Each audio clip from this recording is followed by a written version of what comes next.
इकडे मावळ तालुक्यामधील कामशेतमधील काही भागामध्ये 4 दिवसांपासून पाणी पुरवठा होत नाही आणि काही ठिकाणी गढूळ पाणी पुरवठा केला जातोय। त्यामुळे नागरिकांच्या आरोग्याचा प्रश्न ऐरणीवर आलाय।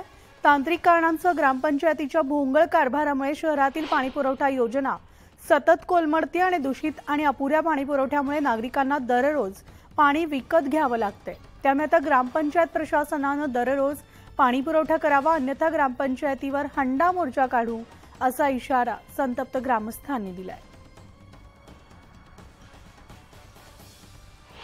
प्रत्येक पंचवार्षिकला यांनी आश्वासनं द्यायची, पाणी देतो, पण पाणी 4-4 दिवस हे लोक पुरवू शकत नाही। महिलांना अक्षरशः धुणे भांडी करायला नदीला जायला लागतं, टँकर आणायला लागतो, इकडल्या बाजूच्या कुठल्या तरी माणसाकडे पाणी मागायला लागतं। त्यासाठी महिलांची हेळसाळ होतीये, मुलांच्या शिक्षणाकडे पण दुर्लक्ष होतंय आणि लाईटमुळे पण बरेच घरगुती प्रॉब्लेम वाढतात ते, त्यामुळे पाण्याचा पुरवठा होत नाही लाईटीमुळे।